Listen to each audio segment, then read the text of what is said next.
पासून बांद्यापर्यंत हा महाराष्ट्र आपल्याला पुढे द्यायचा आहे। ह्याच्यात सर्व जाती धर्मांच्या लोकांच्या मध्ये जातीय सलोखा ठेवून काही लोक मुद्दाम दोन समाजामध्ये तेढ निर्माण करण्याचं काम करतात आणि त्याच्यातनं स्वतःची राजकीय पोळी भासता येईल का काय अशा प्रकारचा प्रयत्न केविलवाणा काही जण करतात। परंतु हा शाहू फुले आंबेडकरांच्या महाराष्ट्रामध्ये कदापि हे घडता कामा नये अशा प्रकारचं काम आपण सर्वांनी केलं पाहिजे। आणि हे काम करत असताना माझ्या राष्ट्रवादी काँग्रेस पक्षाच्या पण सहकार्याने कुठं स्वतःकडनं देखील कुठली यत्किंचितही चूक होऊन देता कामा नये, एकमेकाची उणीधुणी काढत बसता कामा नये।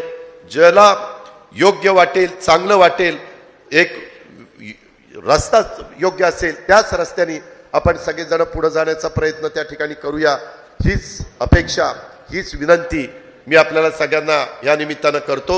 आज मोठ्या संख्येने आपण सगळेजण आला आणि या निमित्तानं जे काही चाललं ते मला तुम्हाला सांगता आलं। इथून पुढच्या पण काळामध्ये जे काही तुम्हाला त्याच्या संदर्भामध्ये बोलवायचं असेल कार्यक्रम घ्यायचा असेल मी मागेच प्रदीप गारटकरलाही सांगितलं मध्ये मी पुण्यामध्ये प्रत्येक विधानसभा मतदारसंघामध्ये मेळावे घेतलेत तसं अशोक मला आता प्रत्येक तालुक्यामध्ये जाऊन एक आढावाही घ्यायचा आहे। गेले 2.5 वर्ष आपण काय केलंय हे लोक 3 महिने आलेली आहेत त्या 3 महिन्यामध्ये कशा पद्धतीनं बदल्या चालल्यात कशा पद्धतीनं प्रकार चाललेत खोके ओके काय चाललंय लोकांना खोकेही माहिती नव्हतं ओकेही माहिती नव्हतं। आता ते बैल पोळ्याला पण बैलावर लिहायला लागले 50 खोके एकदम ओके त्याचाही राग त्यांना येतोय 50 खोके एकदम ओके असं का आम्हाला म्हणतात। गद्दार आम्ही नाही गद्दार ते आहेत। आता गद्दार कोण आहे ते जनता जनार्दन त्या ठिकाणी ठरवेल याबद्दल माझ्या मनामध्ये ते मात्र शंका नाही।